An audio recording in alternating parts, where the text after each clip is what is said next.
Nicole was like, well, just don't let them keep their hands to themselves then, because that could complicate things. And I was like, why are you encouraging my characters to go off book right now? So I want to hear from any of you guys watching. Like, have you ever had one of those, my character is going wildly off script moments, and then how do we try to rein that in with our regular outline and stuff? Also, if you've ever had issues with magnet characters, this is a term that I learned from Charles Johnson, who is a professor of writing at the University of Washington and has several titles under his belt that are like award-winning titles.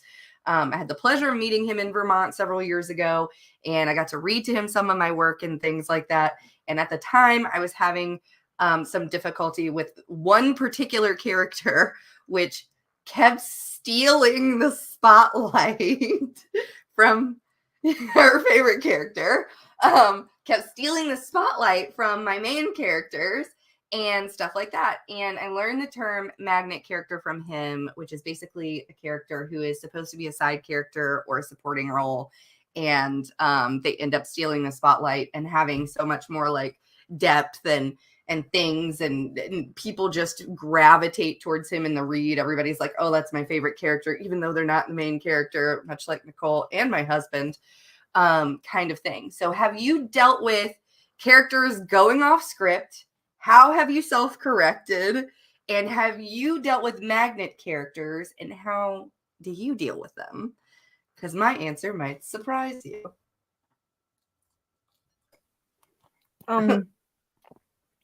When my characters go off script, I have like a couple of options there. One, I try to figure out why. Like, what is my character wanting or needing that they keep doing this? Because I have a lot of faith in my subconscious, because I often will write things in that I don't realize need to be there, and I can get so much like, oh, I know where this is supposed to go, that I don't realize my subconscious is telling me something else. So I try to figure out, like, what is it about this character that's pulling this in this direction? Mm-hmm. And see if I can figure that out. Because if I can, and I can weave that back through the plot, it often becomes stronger than it would have been otherwise.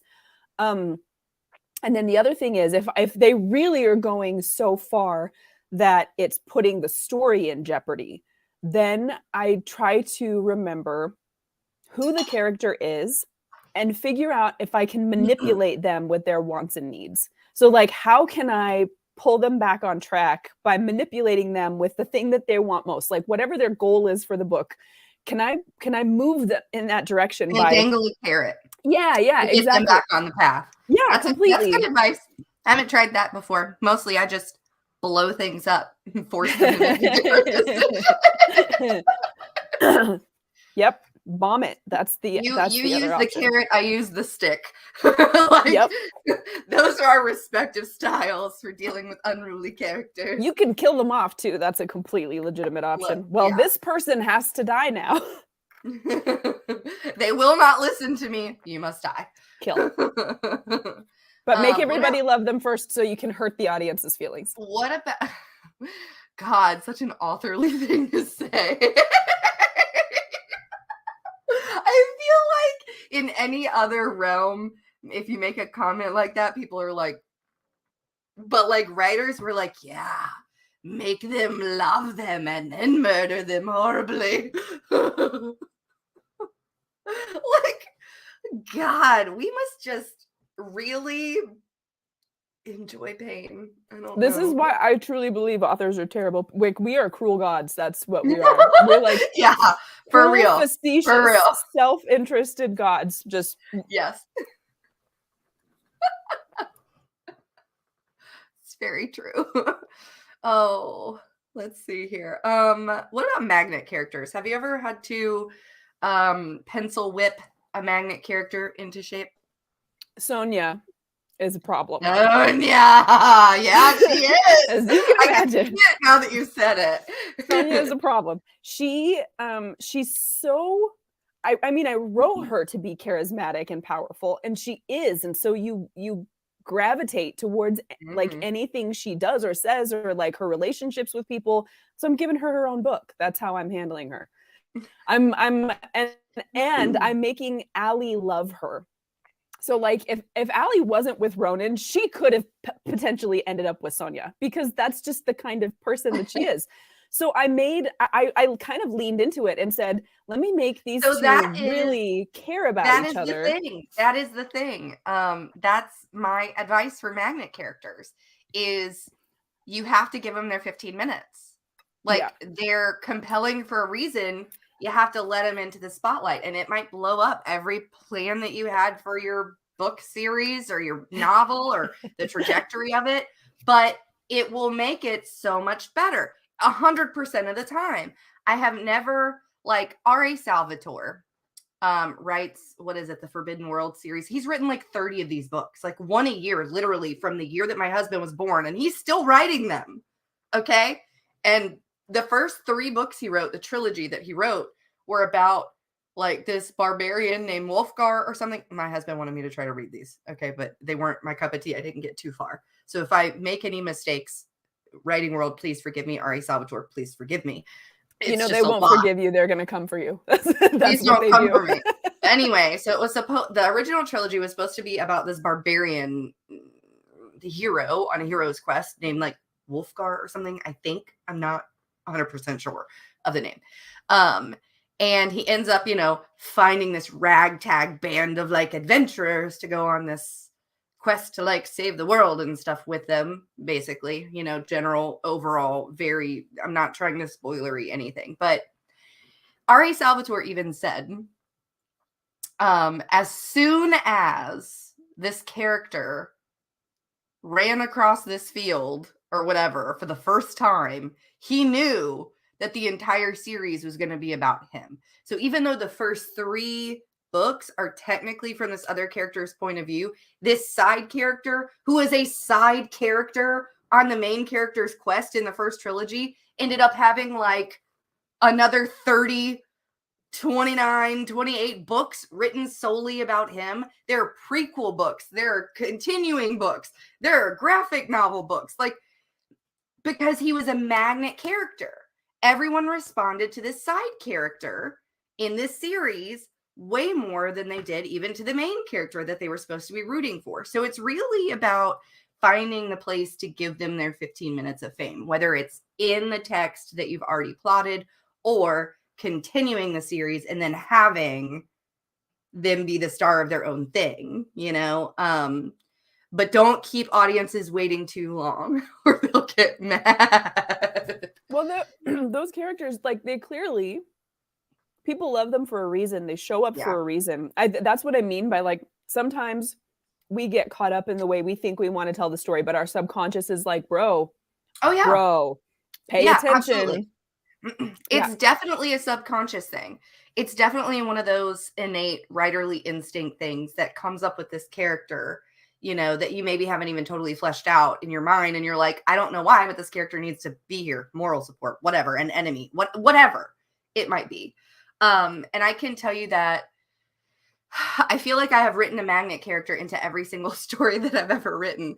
And I hate it so much because I'm like, can I just please write my main character as the magnet character for once?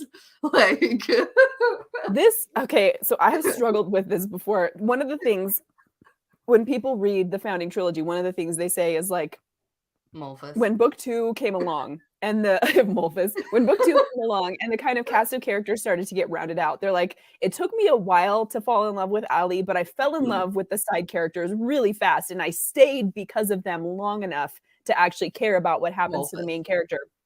And I think sometimes we're like, I really need my main character to be the quirky, fun, whatever. But you know what? We need the main character to also kind of be a vehicle for the reader. And if they were as like full of life as some of the side characters are, they would be so it would be so irritating. Tiring to be in their head. You would be like, okay, fine, I get it. You love mustard. My God. Yeah, no, that's true. That's true. I've read books like that, so I completely agree. You don't want them to just be so out the box and quirky, and like they have to have an element of realism, which inherently makes them less fun than side characters who get to just show off their personality and there's no deeper meaning because you're not in their head, obviously. But Like, what I'm talking about is like magnet characters, the ones that pull focus from the main plot. Like, I feel like I have written one of those in every single one of my stories. And I'm like, can I just have my magnet character be my main character? Just once. Just once. That's why they need the side story. And they get to yes. become the main But like, character. okay, so you've read Songs of Autumn, and you know a lot about that. And you've read Guns and Smoke and my upcoming release, Leather and Lace. So you know that the magnet character of Gareth in my first series and Will Ellis in the second one, and they're always men for me. Why are they always men? I just think don't. every man attracted person in the world is like, right? I don't want it to be men either. But it is. Why? Just why? I don't know. But anyway, but yeah, so the way I kind of got around it with the Fool's Adventure series was in the book 2 that's coming out in December. I gave Will his own perspective, and all of the feedback that we've gotten has been like, oh my God, Will Ellis. Like, oh my God, Will Ellis. And I'm just like, oh, okay, but he's still a supporting sad character. boy. We love sad boy. Murder boy. Yeah, sad murder boy. With a deep dark past. We gotta love those two, right? So any idea what you would like as far as the timer? No cares. I don't look at it. You're the visual one, so I figured you could pick I one. know. Sorry. Audience, do you guys care what you look at when you look up to check the time?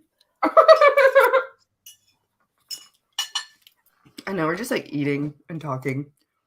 I'm enjoying my food, so that's like a good thing I mute myself, because you would be hearing me like I don't think there's anything wrong with that. Let's see. We did Serene Sky. We did Falling Leaves. We could do Icy Mountain, Waves, Campfire. Campfire. Campfire it is. I'm just getting things all set up. No. So I'm probably eating like way more than I should, which means I'm going to get tired in like 40 minutes. I'm going to be like, ooh. And then you still gonna have to write, woman. I know. Then I'm gonna have to go get myself some chocolate or something, and then I'm gonna be like wired. Like I'm gonna have the diabetes by the end of this show. Oh no. I'm just so glad that I can eat today. I couldn't eat at all yesterday. Like, it was bad. I was so very sick. And my stomach was just so nauseated, even with medicine. I was just like, I was in bed. My husband, my poor sweet husband, was home from shift finally for the first day in days. And I couldn't even like hug him and stuff because I was worried he would get the welcome home, honey. I was like, I'm going to be dying in the back room. Enjoy life without me today, kind of thing. And he came in to like bring me coffee and a piece of toast and like 2 slices of bacon, because he thought, well, if I just give her something, and I was like, take it out, I can't smell it, take it out. And he was just like, I'm sorry. Poor thing, like a kicked puppy. It's like I was just trying to help. I'm sorry. Everything he tried was just like not working. I was like, stop it, go away. Mm-hmm. And I was just like, at the end of the night, I was like, I'm so very grateful for all of the things that you attempted to do nicely today. I'm sorry. In the meantime, just leave me to die. He was like, it's all good. I just want you to feel better and not bite my head off. Mm-hmm. Tummy stuff is the worst. I hate it. I have not had like a stomach flu or a stomach bug. I can honestly say in probably 10 years too. Yeah. Yeah, honestly, probably 10 years. And I just forgot how miserable it was. Absolutely miserable. I don't know why. Maybe that works better. That works better. I tried to do it like that earlier and it did something weird. I don't know. I don't know computers. I have snarfed. I have enjoyed. I feel so fat and happy right now. Well, take a minute. I could fall asleep. I have like 5,000 words that I have to write, and that's definitely not happening on stream. So it's going to be a crazy day for me. You can do it. We're also getting our second fridge today, which is fun. What? For harvest things and drinks. I don't know what this means. What? Oh, second fridge. I swear to God, I thought you said second bridge, and I was like, why do you have bridges? Refrigerator. What do you need bridges? So we're getting like what are you doing with these bridges, and how large are these bridges? No, we're getting like an outside refrigerator. We're going until at least 12 p.m. today, MP. Thank you for asking. But yeah, so we're getting our first outdoor refrigerator, which is for like gardenly things, harvest things, drinks and ice and things like that. We have a deep freezer outside already for meat and stuff. But now we have a second fridge, so that the inside fridge is just the stuff that we're using inside, and I can transfer all of my my harvest and preserving things and stuff to my outside area. So my poor husband is traveling with his truck to go and do that for me. And then by the time he gets back and gets that set up, he's got to go on carpool for little man, and then go to Home Depot with little man to get stuff for the garden, and then go and get him a haircut, and then come home. So it's going to be a day for everyone. Yeah. It's going to be a day. All right, I'm stalling. Let's not do that anymore. We are going to start this first sprint in 3, 2, 1. Let's write.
3, 2, 1, and we are done.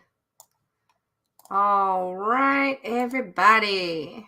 Tell me how great you did during this sprint. I did 366 words, which is not a lot and not that great, but the outside fridge I was talking about before we went on the sprint actually just got delivered to the house. So I had to go and say hi to everybody and like hug them and tell them thank you and all that kind of good stuff, which naturally cut into my writing time. So I feel like it was still very good because I don't feel like I got the whole 20 minutes to write. You're muted, my love. Even if people only got 300, that's still outstanding. I mean, that's where I was this Tuesday. Like I got like 2 something and barely 3 something for the second sprint. I mean, I was struggling, but that's still great progress. So yeah, I'm just, I have like another 4,000 words to write today to catch up. So like I was hoping to put up bigger numbers clearly, but like I said, I'm very happy because I don't feel like I had the whole sprint, and I felt like when I was doing it, I was super focused, and it was good. So I'm happy with that. I'm trying to remind myself that it is the overall 233 words. That's awesome. Nice job, Kayla.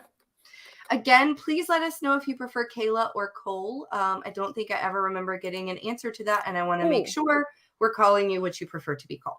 Yes. Just because I thought I saw in the chat the other day someone called you Cole. So I just want to make sure we're calling you by your preferred name. As we congratulate you and lift you up. But no, 233 words is awesome. I think 5 words is Cole. Okay, awesome. So from now on, we'll make sure not to call you Kayla, but to call you Cole. Thank you for letting us know that.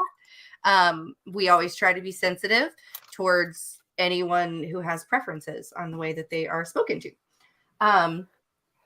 Just because that's, polite and decent human behavior. But anyway, I digress. Yes. So I did 366 words. I felt like that was, really good for the time that I had. 233 words is awesome. If I had gotten 5 words, it would have been awesome. So yeah. But I publish under Kayla. So I still haven't changed my SM. Well, I mean, that's fair. I like that whenever I highlight your comments, it actually puts your whole name and then Cole at the end. I thought your last name was hyphenated the way that it was written. So that's why I kept calling you Kayla. So I apologize for that. But yeah, I thought it was like your last name was like a hyphenated last name. Nicole also has 2 names that she publishes and does stuff under. Her name is Nicole York, but she publishes under Nicole McEwen, or at least she did the founding trilogy. For the rest of your books, are you going to be changing to Nicole York, or are you going to stay Nicole?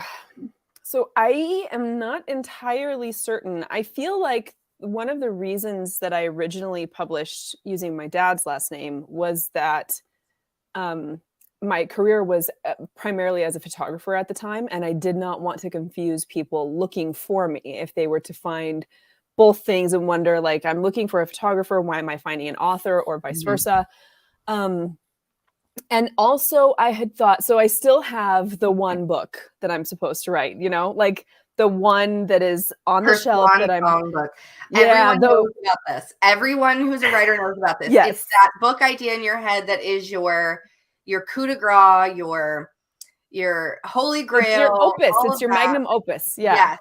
So please, if y'all have one of those, let us know in the comments, because I know I do. And I know me and Nicole have talked. She has one too. And it's that book that you just don't feel like you can execute yet. Like you're just not quite good enough yet. Like, but you have this brilliant, wonderful idea. I have one of those. I'm guilty of that. Continue. Sorry. Yeah. So I have that book, and I feel like I would like that book to be traditionally published, not because I don't want like the control of it myself, but because for some reason in my head, I just feel like that's how it's supposed to be. So I thought at the time that I would publish that under my own name. And so I think I was still under the kind of impression, at least actually when I wrote this, or when I decided to do that, I thought, if I save my last name, my last name for traditional publishing, then a publishing house is less likely to be hesitant going, well, you have all this self-published work and we don't want to compete with that name and whatever. Mhm. But I feel like that is changing really fast. I think traditional publishing in general is changing really Yeah. fast. Yeah. They're acknowledging a lot more indie and self-published authors who put up big numbers or who Mhm. have social media followings, things like that. Right. They're buying, and marketing second editions of some Mhm. of these books and Mhm. stuff. Yeah. And we see it, especially with during COVID and everything, and the rise of book talk and the rise of, and the sort of, I don't know if you know, but Barnes and Noble just came under new management, and they're about to get like a huge like Mhm. facelift on how they do things, and also the stores themselves and stuff, because otherwise they're going to go bankrupt, because a lot of the way that publishing is heading is really more into the virtual storefronts instead of brick and mortar stores and stuff like that. So I think we're definitely seeing a huge shift in traditional publications, Yeah. in the way Yeah. that they run and stuff. And I think Right. that Yeah. that's really smart, because at least when I started publishing and when Abby and I really started publishing, it was kind of right before COVID and all the craziness. And so what everyone was still saying was like, if you're wanting to self-publish a book now, but you're wanting to maybe traditionally publish in the future, then Mhm. self-publish under a pen name. That way they can still market you as a debut author, Right. like as you're pitching your work to them and stuff. And that was sort Yeah. of the that was the advice. That was the standard, right? Right. So that Like, you it's like the had some general, yeah. selling points, like from debut author, blah da da da da, instead of Mhm. from the author who self-published a novel 12 years ago and it was purchased 3 times by family members. Like, Right. like there was a selling point there. But now, like, the whole attitude around publishing has changed with all of Yeah. these kind of like different things. Just like in 2014, that big boom with Amazon deciding to like make self-publishing so easy for authors. It was like all of a sudden, all of these authors had a space in which they could get their work out without having work out there to like, you know, without having to be gatekept, in Mhm. traditional publishing, and getting all these rejection letters, and it's sitting in their document files forever. Like, it wasn't this, like, it opened the doors for anyone to be a published author. And there was this like huge boom in like self-publishing back in 2014. Now it's like with COVID, all the traditional publishing stuff is like just all kinds of change now. Yeah. So I think at the time that was kind of the reason I decided to use the pen name. But it's a difficult name to pronounce. Like, most people, like, if I most people will look at this spelling and not know what to do with it. They'll be like, Makian. I mean, So that's true for my name too, but it's just my name. right. So I don't know.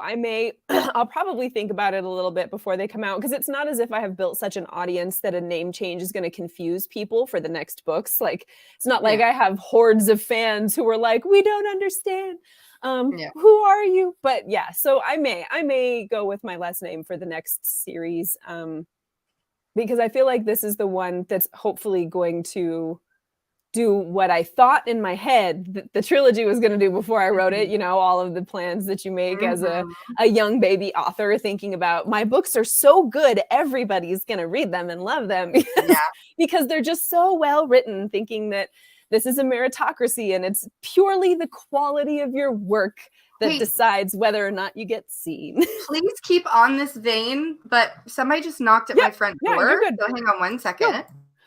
Yeah, so I thought at the time, like, if I just write good enough books, that's all that matters, and people will find them and read them. And everybody said, don't trap yourself thinking that, because you're going to go release a book and then have all of these high expectations, and it's not going to turn out like you want. But in your head, when you're the baby author and you're on that bottom rung of the ladder of mastery, and you think to yourself, well, that's not going to be true for me because I write better than everybody. And it is true. It's true for you. It's still going to be baby progress. So that's the trap I fell into with that series. And of course, nobody knows that you exist when you first start writing. So all of my grandiose ideas that I had in my head about what would happen with those novels fell through and crushed all my expectations.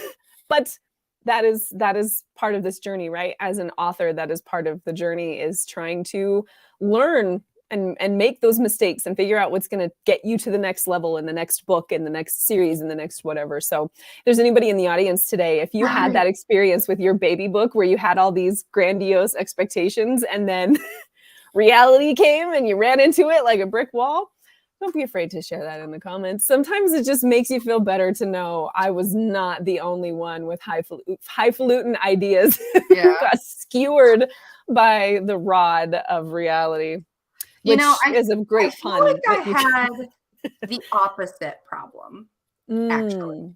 So the way that I published my first novel was a little bit strange. Like I ended up, I wrote this novel and it was really bad because it was a first draft of a first novel that I'd ever written.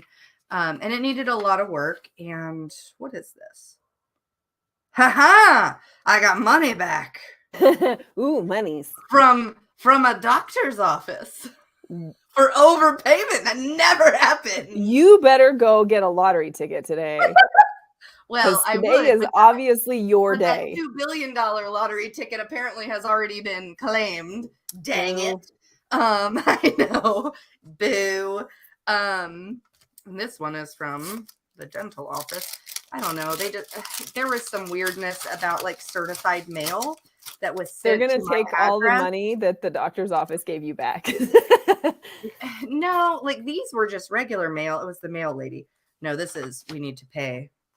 Mm-hmm. See, the money the doctor's office gave you back, you now have to spend on the dentist. Even more so. That's how it goes. Whatever. Look at life just showing up in real time. That's how it happens. But anyway, no, there was some weirdness about the mail carrier came to my door and knocked on it because there was some certified mail that needed to be signed for. And it was to my address, but it was for home developers, like this home developer company. And I was like, that's not us. They got the wrong address. Yeah. Like I'm not signing for that. Nope. That looks official. That's from the Department of Development. Thank you. No, thank you. Have a nice day. I will not take that. Hey, we're so glad you found the stream too. What were we talking about before I got distracted by mail? Because I felt like I had something to say. We were talking about pen names and publishing under pen names, and I was mentioning that I may or may not continue. Yeah, so I feel like I had the sort of an opposite experience, which I think is with expectations, right? With expectations regarding the publishing of my first book, which I think is unusual. Actually, for most people, I think I had an unusual experience because I had this, this book and I entered it into this competition or whatever. And I got selected as like one of 4 people to go and got to meet all these really great people and start developing my book and stuff and all of that. But what happened was I was in a room full of intellectuals and academics and leaders in their field, people that, are very intimidating, just being my normal, quirky, funny Southern self. And I actually felt very sort of, and this is going to sound strange. I don't know a better way to put it, so please don't kill me, internet, but almost like discriminated against, as if the fact that I was young and the fact that I was from the South somehow equated that I was ignorant, and I got condescended to a lot, and a lot of the things and ideas and stuff that I would say were sort of laughed at. And even my accent, which I know I have an accent, it's a Southern accent, but it's not as thick. Like if I were to actually speak the way that people speak in my part of the world, it would be much, much more visible. But like, I grew up, with my mother teaching communications and things like that. And so she taught us to enunciate our words a little bit better. And even though I know I still have a twang and everything, and that's just part of my personality, I know that I'm understandable. I know that when I speak, people can understand me. And a lot of what would happen as I was trying to develop my first novel, for the first time that I've ever written anything, and was trying to learn from these really, accomplished people and stuff, is like they would laugh at me when I would do my reading and stuff and say like they couldn't even understand what I was saying because my accent was so thick, and that I had to like work harder on that. And they would say things about my writing and stuff, even that, and not everyone, some of them were very lovely, wonderful people, like Charles Johnson, who I mentioned. He told me some things that really made me feel really great about my work, that it was lyrical prose and how lovely that was, and all of that. And to hear somebody so accomplished say something like that kept me moving forward, even though I was feeling quite beaten down by others.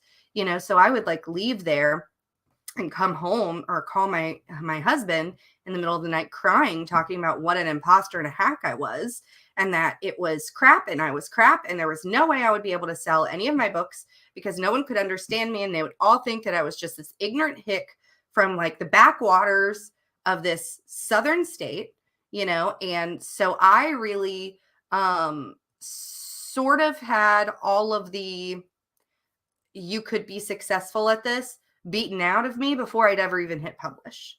And what ended up happening at the end of that experience was I got to talk with some people who were really great. Again, like Charles Johnson, like Marilyn Atlas. She's a film producer and a literary and talent agent in LA. And she like sells IP, intellectual property, to major studios and streaming services like Amazon Prime and Hulu and Netflix and WB Studios, like to develop intellectual property into TV shows and film, right? Like that's what she does.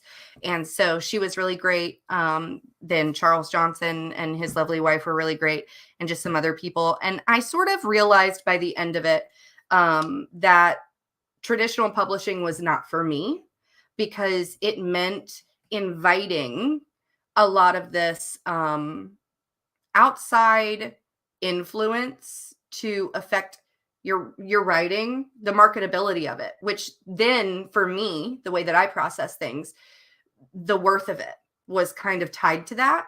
And I was like, I don't like that. I don't work well like that. At the end of the day, I want to be the authority on this, because why am I writing? I'm not writing to make a movie of my book. I'm not writing to, sell 1 million copies and, be independently wealthy and things like that. Like I don't need to do that. That's not the situation that I have in life. The reason that I'm writing and publishing is because I'm telling stories that I love, that I feel have merit, that are important to me, that I think will be important to other people. And it's important for me to do that. And so when I realized that's my why, I realized traditional publishing wasn't for me. But then I also sort of leaned into that whenever I went back the second time to sort of finish up, and I had to do this like marketing presentation and all these other things. And like, they were kind of blown away by it. And at the end of the day, I was offered a contract, which I basically told them flat out, no, I'm going to be doing this myself.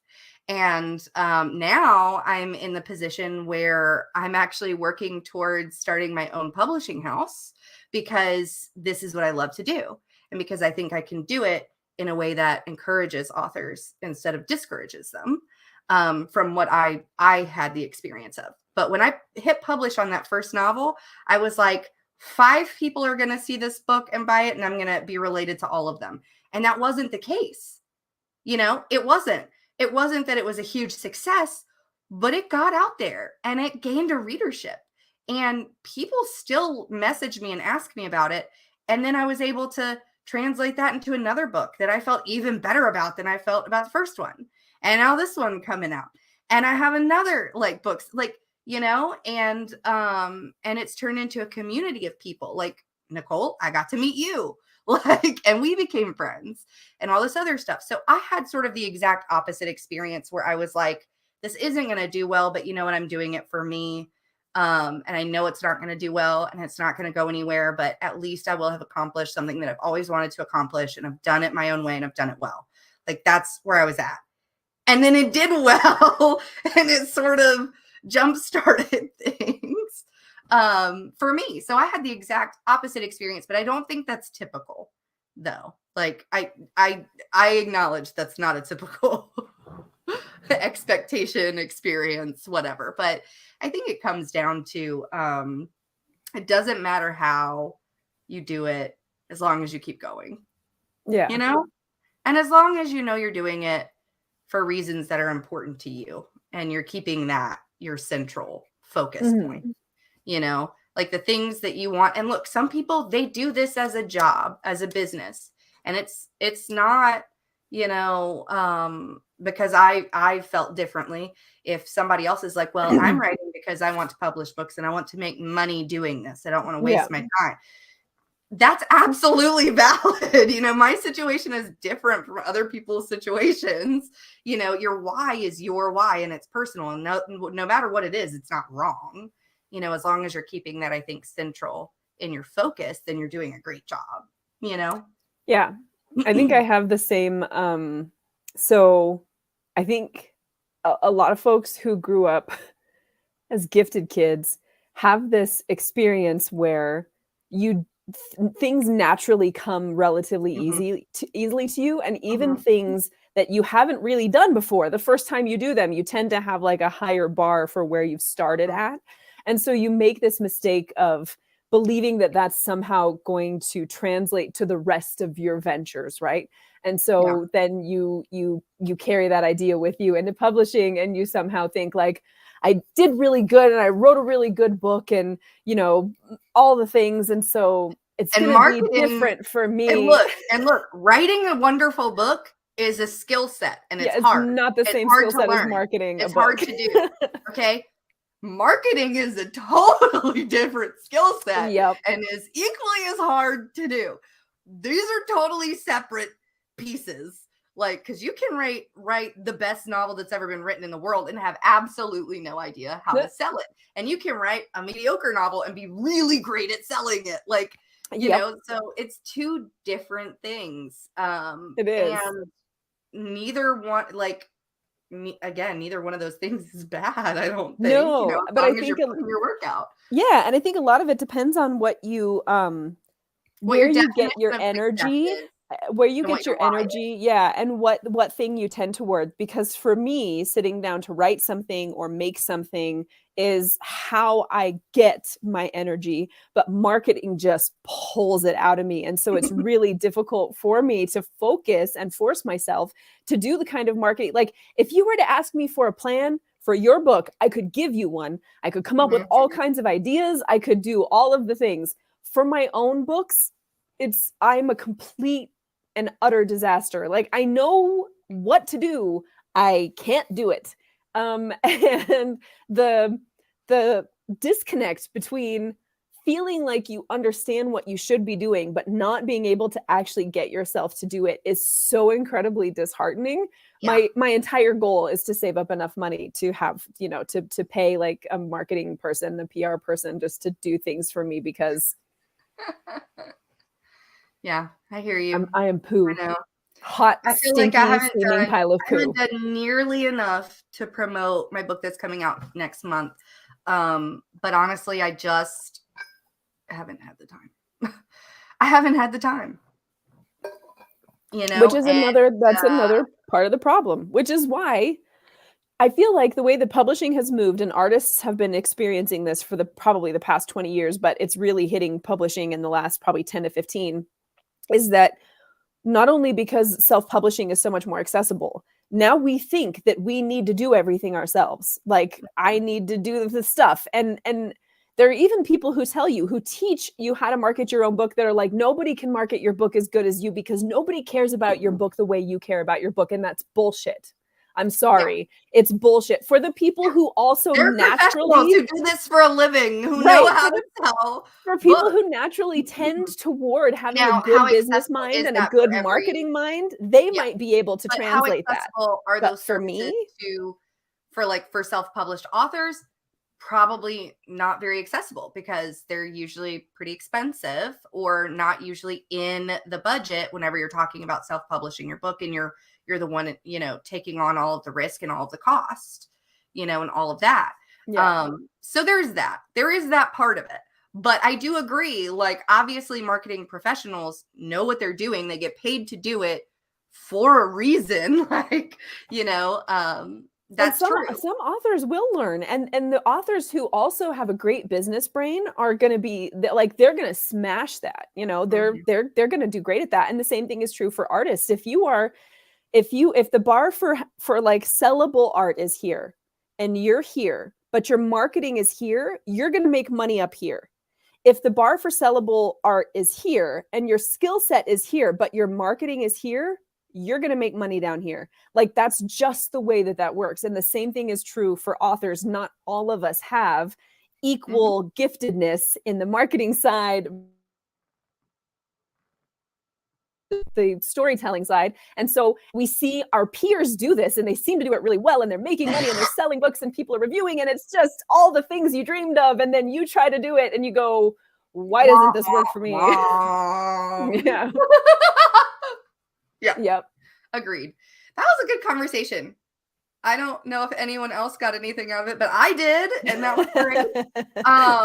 And now we're gonna go into another sprint, just because I do want to get a couple of sprints in for this stream because I need words, yo, so bad. Yeah. I'm Um, gonna switch my so desk to a stand up real quick. Oh. yeah, she does that. Look, Nicole likes to exercise and things, which is why she's so pretty and wonderful. And me, I do not. If you try to sit there and tell me you are not pretty, I am coming down there to I didn't say that. I said do. I do not like to do those things. I know, aggressive golden retriever friend. It's Golden so true retrievers though. can be feisty. Look, you can for sure. Oh gosh. Whenever we come back, let me tell you my thoughts about how I'm going to revamp my office so that I can like poll people on what I should do. Cuz I'm thinking that I want to do like dark academia meets like maximalism. Yeah, Yes, I have yes, wild yes, ideas. Okay, I have wild yes. ideas. So anyway, Support it.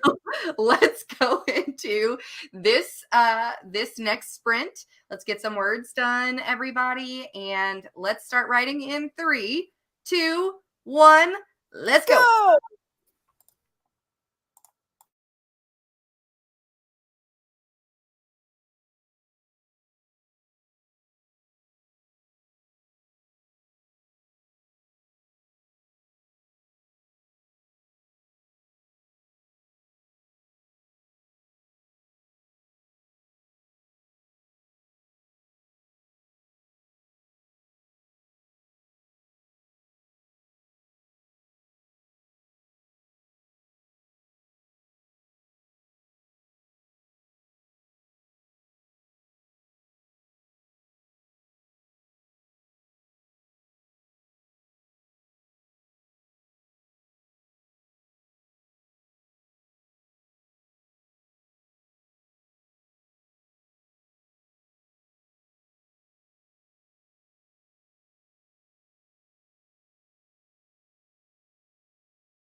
I am going to assume that Lauren is still caught in good sentences. I Aha. was. I It's the worst was. when the sprint ends and you're in the middle of a thing. Yeah, it's the worst. It's the It is worst. the worst. Oh, this is why sprints are hard for me because once I'm in the flow, I need to keep flowing right along or I lose my momentum. It's hard for me. I like sprinting because it's those first few minutes of getting into it that I find really hard with my ADHD and my executive dysfunction and stuff to like get past to get into the flow. So when I have like a sprint of 20 or 30 minutes and I know, okay, this is the dedicated time, it's like I can push past it a little bit easier and then I get into the flow. But then sometimes I forget and go over. Sorry. Yeah. Don't be sorry. It meant you were getting words. So Yeah, but let me see how many. I got about 543 this time and about 500 last time. So I'm equaling my sprints about. I'm doing math. Da, da, da, da, How did our friends hanging out in the audience? How did y'all do today? What did you get? What did you get on your sprints today? I did 525 words. It was really good. Heck yeah. Yeah. Let's see how many do I have Making to up get? ground. Minus math. Or I have 3,400 left to get. Hey, that No. is not an insurmountable obstacle for today. It's not. It's not. It's not. Probably for the stream, but not for the day, which is good. Yeah. Yeah. Hi, Jessica. It's the laws of averages. How dare Anyway. you right? I know. How dare I? It was pencils downtime, and I didn't listen. They would have smacked my hands in school. No, the standardized test is over. And hey, it is nice to see you. Thank you for coming to the sprint. I made lunch and sat down. It's my sitting time. You know what? Everyone needs some sitting time. 370 words in this sprint. That's awesome. Yeah, nice job, Cole. You did better too than I did last time, and then you did last time. Yay, we're getting better. Progress is nice. My phone is also blowing up, and I have no idea effing why. I did just get like 40 emails. So yeah, I don't know what's happening all of a sudden. I think it's important for us to remember that progress is incremental and that as long as you're moving, you're still moving. And there's this really cool, so I read this book called Atomic Habits. If no one has ever heard of it, it's really fantastic. And one of the things he talks about is the kind of the incremental nature of progress, and that we sometimes will not realize that even 1 degree matters. And so he likens it to when you are unthawing an ice cube. And he's like, you might be looking at this ice cube and it's 28 degrees and then it's 29 degrees and then it's 30 degrees and the ice cube is still not melting. And you don't realize it, but you're getting close all the time to that breaking point where it hits 32 degrees, it hits 33 degrees, and all of a sudden the ice melts. And when we don't see that progress, like when it's not as big, it can feel like we're kind of at a standstill. But as long as we're making a degree of progress at a time, we're still getting closer to that point. I like that analogy a lot. It's I think that was a learning curve for me as far as like my creative processes and stuff, for sure, was like I had all these lofty goals and I felt like I had to charge forward at them. But then of course I got fatigued very early, and then like, you know, I would feel like a huge failure that I didn't accomplish them so quickly. But then it's like, I started going, no. Okay, 5-year goals, 10-year goals, they're great. It's great to have big goals. I said, but I need to, with my executive dysfunction and stuff, break these down into small goals, daily goals.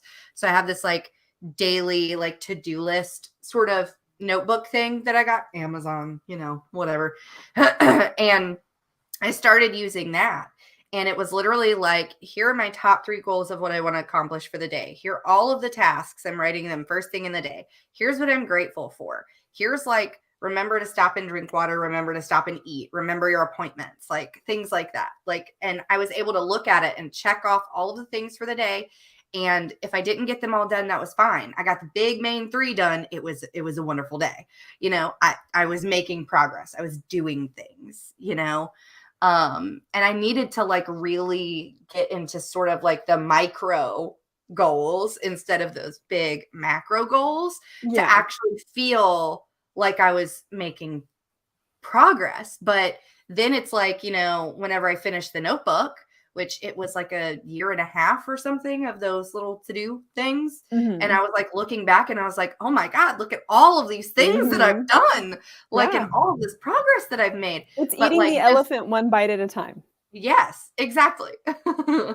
So yeah, that was definitely something with just getting into like my productivity for creativeness and stuff and making sure we talked about this during the last stream, right? About we are the vehicle, we're the instrument. Yes. So we have to make sure that we're taking care of and tuning ourselves, that we're refilling that creative well, that we're taking time for self-care, that even if, you know, we're not writing every day, we're doing something creative every day or something to help our instrument every day so that we can create, you know, and that's still progress and that's still something to feel good about, you know. And that's kind of what I had to learn the hard way from like running at it full speed and hitting a brick wall enough times. Yes. Because your executive dysfunction goes, you're what, where, who do we start, when, why, what, so many,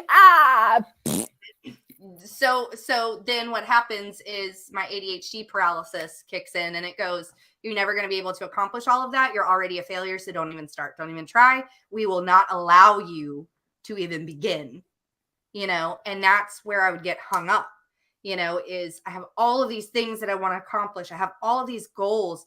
I'm a really good worker. Like my ADHD and my executive dysfunction, it's not a bad thing. It just means that my brain works differently. And sometimes that is my strength because I am really great at multitasking. I'm really great at prioritizing.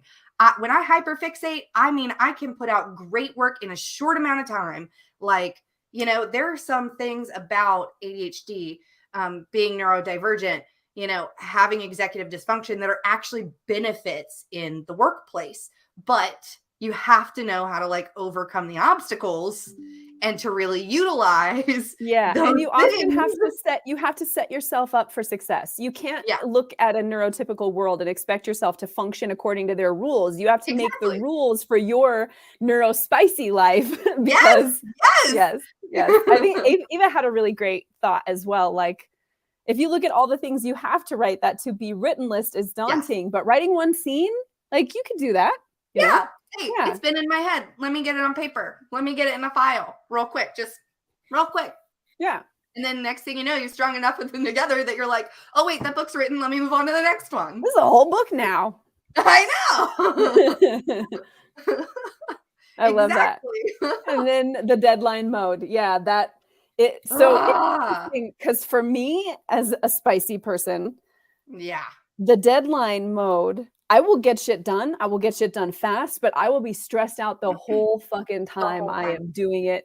If I can, your anxiety and your stress level is up here all the time. So bad. Yeah. If I can trick myself into doing it, you know, beforehand, and once I can get into, so my personal brand of like spiciness is that if I can train myself to have a really good like daily program. Hi, Savion. If I can train myself to have a really good program and build good habits, I can stick those and just work like a machine going at it. But I can only do it with a few things at a time. And if I try to add more to my list, all of a sudden everything falls apart. Or if I go off of schedule, everything falls apart. So like if this is the day I'm supposed to go for a walk and then I don't go for a walk, I'm like, whoa, I don't know what to do with myself. And then I can't write as well and I can't do my other things. And it just like fall apart. Yeah. And so that's like, again, this is just the way that I process, and everyone is different. Even people who are neurodivergent, there's a lot of different variations. We all are divergent from each other as well. Well, and then there are people who are neurotypical who don't understand, like people who have executive dysfunction and they have these, you know, my different poor husband, things. He'll be like, did you not make the doctor's appointment for the kids? And I'm like, no. He's like, you've known about this for a month. Yeah. Did you remember you were supposed to do it? No. Yeah. Well, why didn't you do it? I couldn't make myself do it. I felt guilty, and then I avoided it because I felt guilty. How about this? This is something that I do a lot. And for all the neurotypical people in the chat and on the stream, we apologize for this devolving into a neurodivergent. I don't apologize. Whatever. Learn about me. But how about this? You do this because this is a thing for me. If I have, let's say, a doctor's appointment, right, scheduled on a day, there is nothing else that will be done that day. The entire day is devoted to getting ready for, being on time, actually doing the appointment, getting back, decompressing from the appointment, making sure I processed what was happening during the appointment. And then it's like, you know, my husband will be like, what did you do today? Well, I went to my doctor's appointment. He's like, what else? And I'm like, I that made was it all to of my it. doctor's appointment. I did it and I came back, and that was, you should give me a prize. Right? Where's my cookie, please? I definitely do that with some things. I think if it's stuff that falls more within my regular purview, like I had to go to the grocery store or something, you know, that's not like an out of nowhere thing, then I mostly can recover from that pretty good. But if it's a stressful situation, like we went to the polling station, I had a panic attack in the polling station because I'm surrounded by all these people and like I'm breathing their air and I still have issues from COVID. So I was like, oh God, I can't be in here. I can't be in here. And finally, when we got out, like the whole rest of the day, I was just sad girl. Like I could hardly get anything done. I just wanted to disassociate from my brain. After things like that, I feel like for me, it's like doctor's appointments or dental appointments, things that should be routine, but they're not very often, especially if you're very healthy in those areas, right? Like, so, and like I work in healthcare. So going to a doctor's office should be like, no problem. No problemo for me. Right. You know, like, okay, whatever. It's another day at the office, whatever. No, because it's my appointment and I only have a wellness appointment once a year. And so it's like something that like, if I miss, it's going to take several months to get back in and it's going to be a whole thing. And then I'm thinking about, oh God, and if I'm late, what are they going to think about me? And what if, do I need to fast for this? Do I not need to? Did I not ask that beforehand? And your brain just goes and goes and goes and goes and goes. And people go, well, you're lazy because you don't want to get anything done or because you miss your appointments and you're flaky. And it's like, the level of anxiety and stress, the overthinking, the fact that this has been thought into the ground for maybe even a week before, and I actually got there and came home is a monumental effort. Oh yeah, if anything happens, I'm prepared for that. That I was 5 minutes late and in my sweatpants because I actually made myself do it, and I should get a gold star. Like, are you kidding me? Yep.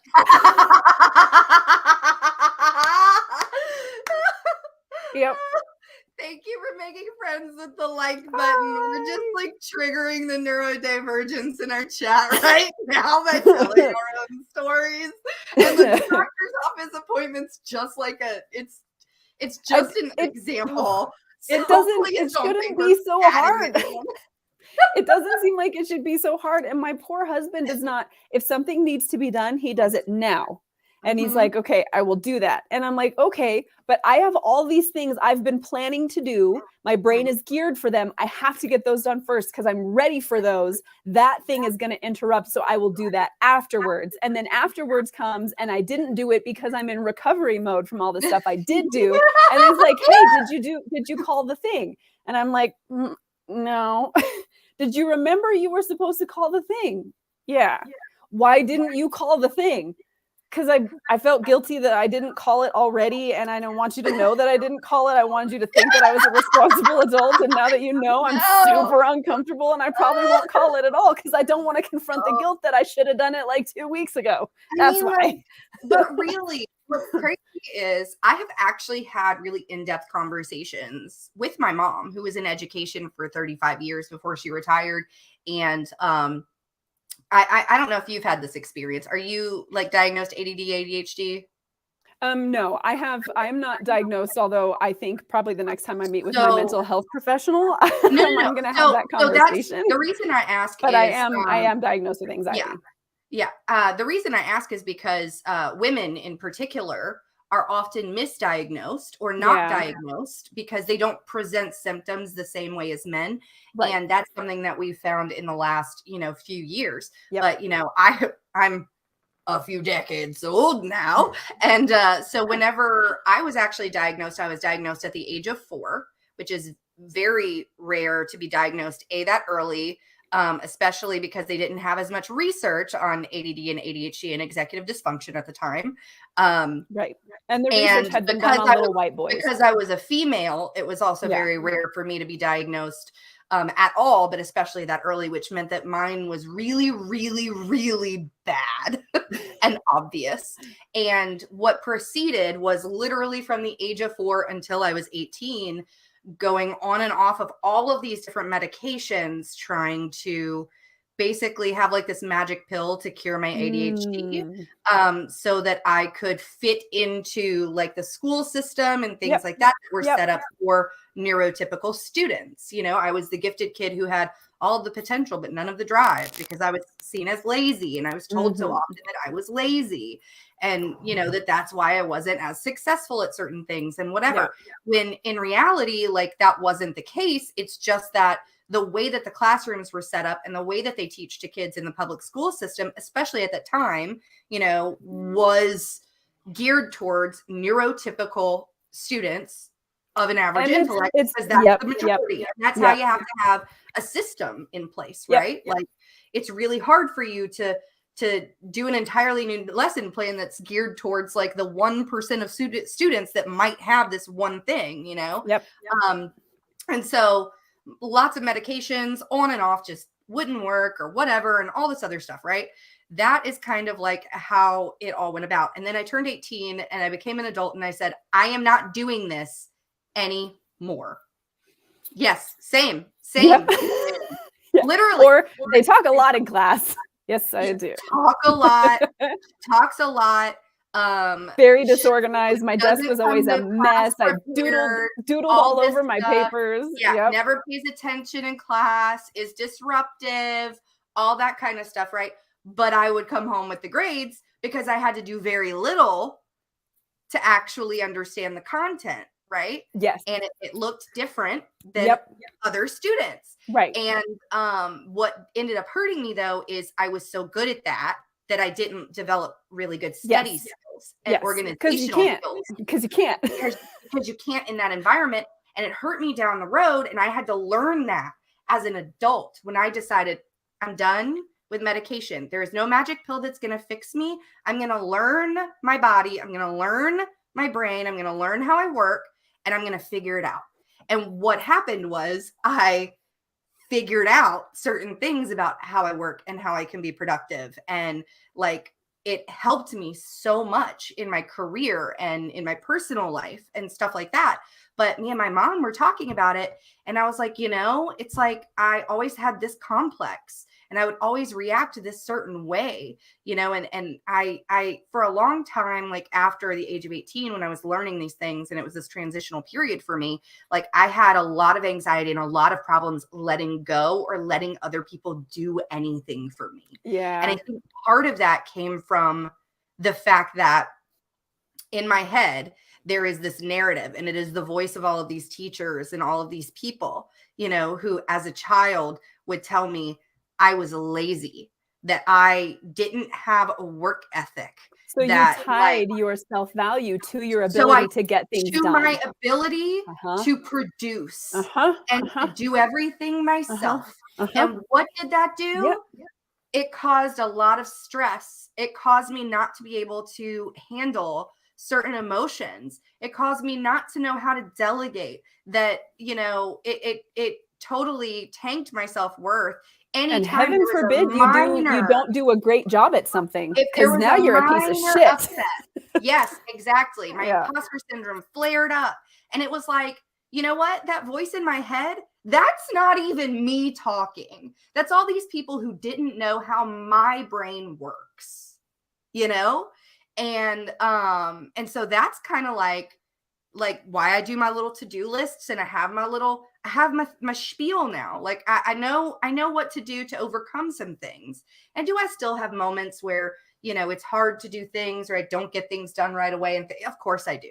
But as a whole, it's not affecting my quality of life anymore. And it's not affecting my self-value anymore, because I understand that the world around me was built for people who do not think the way that I do, but also who cannot think as fast as I do, who cannot make and about as connections many quickly. things. And yeah, exactly. Yeah. And so like I have a superpower over other people, even if I don't look like them, even if I'm different, you know? And that really, I think, has helped me a lot. Figure out who I am as an author too, have my creative process, like figure out what's important to me and keep that central, so that I don't have these. And that's part of what I was talking about in the last sprint. I had these outside voices saying all these things to me, and it became this internal narrative, you know, and I realized, no, no, I'm not going to let people, like, these outside influences make me feel like shit about myself when I'm doing something that so many people have not been able to do.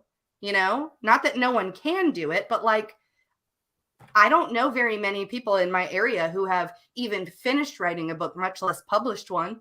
Sure. That's a damn accomplishment, you know? Like, there you go. So, yeah. I didn't have the pressure as a child. Often the opposite. I was told I dreamed too much, had too much ambition, and was bossy.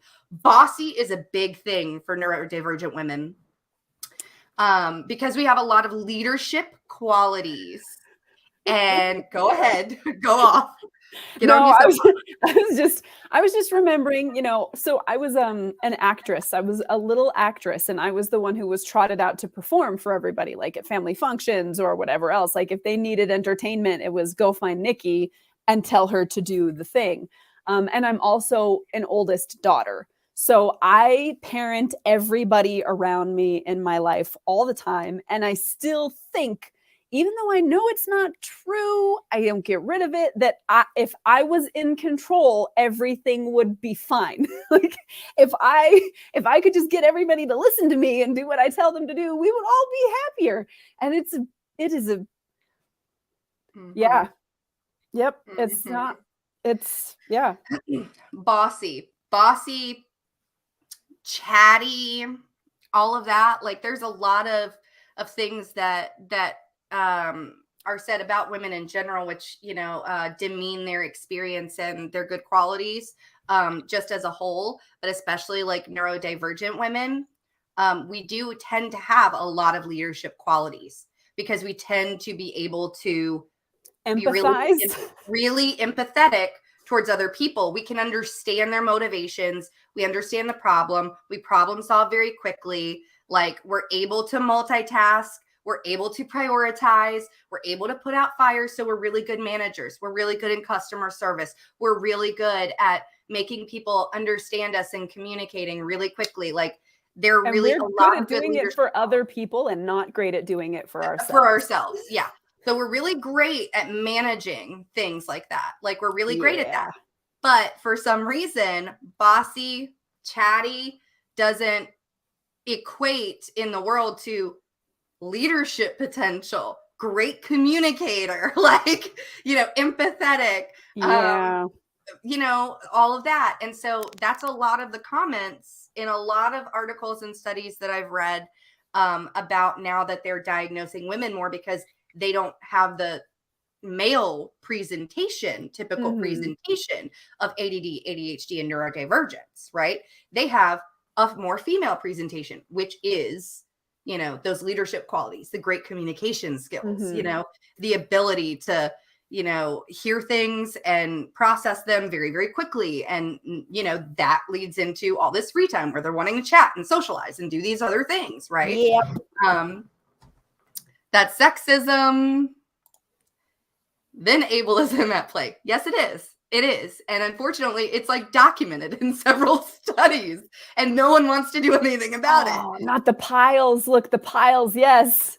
The doom piles. The piles. Doom piles. Doom boxes. I have doom rooms. I have so many boxes, dude. Like, also, my teacher told my mom, Nicole has a hard time telling the difference between fantasy and reality. Wow, looks like you were a great artist / author then.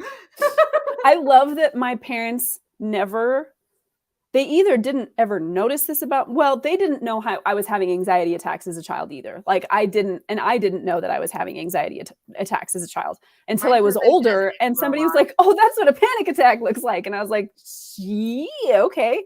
So that's been happening for a while. Mine presented as anger. My anxiety and my panic attacks presented more like anger. And so like they always thought I was just this angry little kid. And I was like, no, you don't understand. Like, you're not listening to me. Blah, blah, blah, blah. And I would scream and I would yell and I would stomp because I didn't know. Well, because that was the result of people not hearing you over and over and over and over and over again. Well, that on top of like the anxiety was so high, I wasn't able to really communicate effectively as a younger child and stuff. So it just seemed like I was this really angry child when I was really just having all this anxiety, and it would just build and build and build, and I'd have this outburst. I honestly think that is probably why.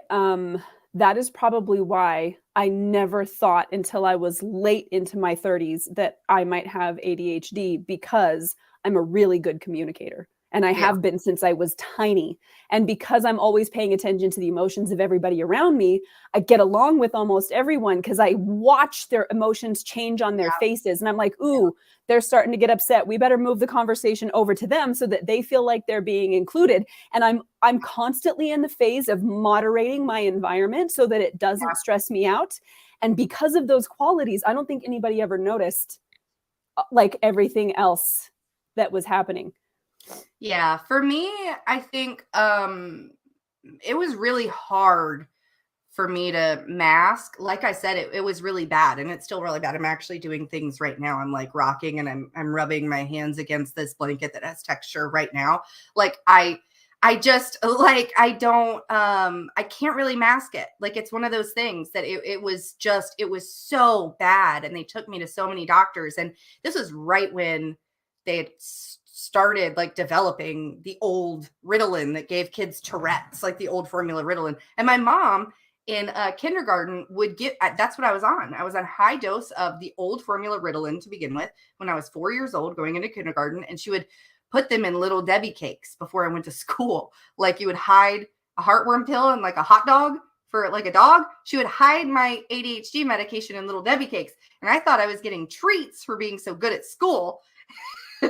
And she was giving me medicine. But at the time, that was sort of, they didn't know as much. And like my mom being an educator, she actually like went to conferences and learned things as they were coming out with information on how to help students in the classroom. And she brought that home and tried to help me with things and stuff. And that's like I said, we've had conversations recently that, of course, as a child, I didn't notice she was doing any of that. And, of course, now that I understand myself better, it's like, these behaviors, like I've figured out where they came from, and it was because of this, and it was nothing that she did right or wrong. She did the best she could with the information they had available at the time, that's a big thing too, is like parents do the very best they can, but some things, especially when they're new, you don't have all the information. So you just do the best you can. And she did. And I think I turned out pretty great myself. So I think she did a wonderful job, but yeah, it was one of those things that was really, really difficult. And as a creative person, it was really hard to sort of mesh, the creative side of that executive dysfunction with the hyper fixated organizational side that was needed to be productive. And it took a lot of like internal investigating in things to just figure out what are my biggest obstacles? Why are they obstacles for me and not for other people? And what works for me that I can sort of circumvent them at times when I know it's getting bad. And I mean, I'm not quite as old as Nicole, but I'm getting there. I'm getting up there. And so it took me quite a while. You are muted. Not quite as old. Not quite. No, but I mean, you look younger than me, so shut up. No, I don't. Look at these. Look at these. Hang on.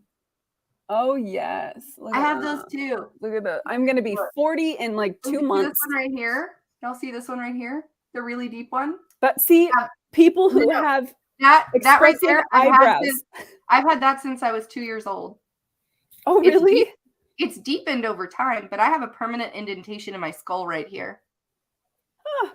Yeah. Mine are just from having mobile eyebrows. Well, so it's deepened over time, and because it's there, other ones have started popping up around it, and I'm like, I don't like you.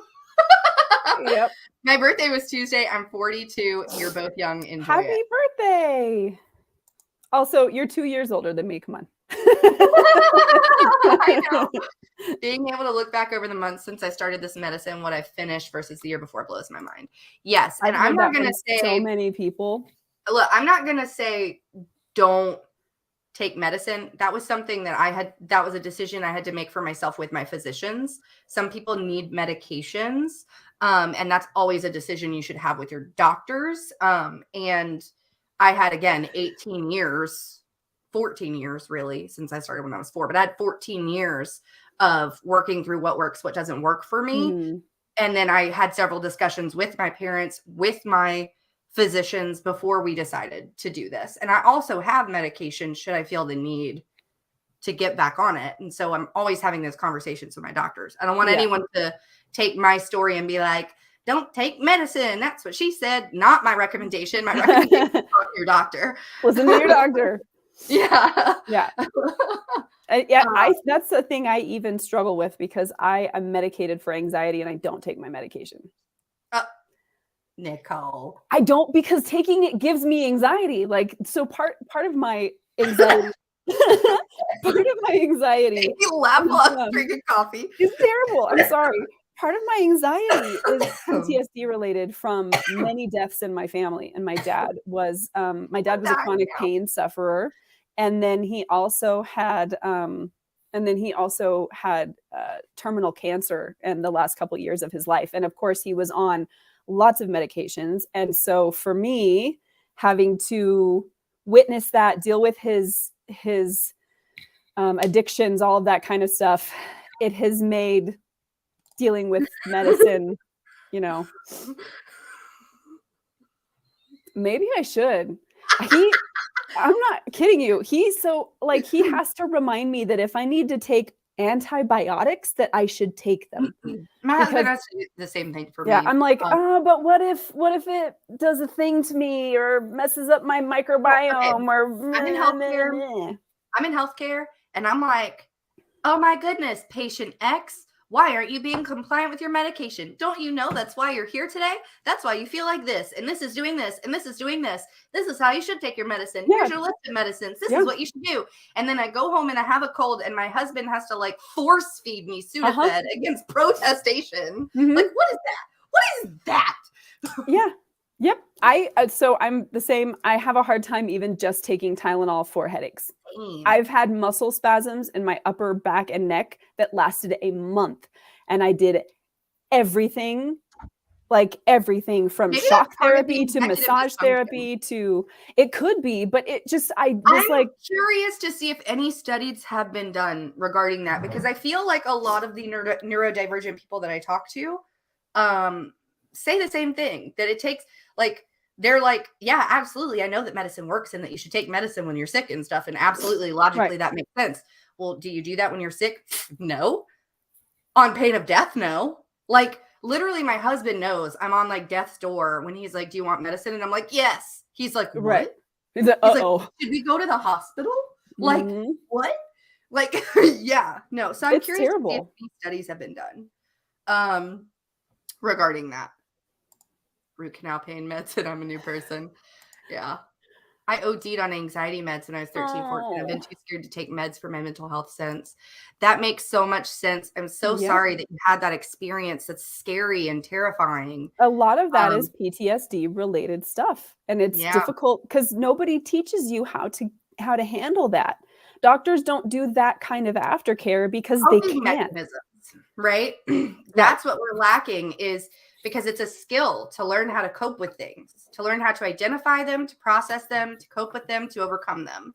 Like those are all skill sets. And you have to Mhm. be taught how to do that. And it's really hard to find like professionals who don't just want to write you a prescription and say, let me know if this works for you, Yeah. if we need to change it. Well, and Instead of from saying, your here's some experience, coping mechanisms. yeah, Here's some things to watch out they for. don't have time Here's a for that. medication to help if it's really bad. This is how you should take it and what you should expect. Like a lot of healthcare professionals don't do that. And a lot of them don't do it because they're not trained to do it because they're not Mhm. also mental health care professionals, Well, and they most doctors are so booked and they have so much going on that they Yeah. have 15 minutes to see you, treat your symptoms, and get you out the door. We Mhm. like to think that our doctor looks at our chart later and compares things and reads our history and And all some of of this them do. stuff. And Some of them do. Like, don't get me but wrong.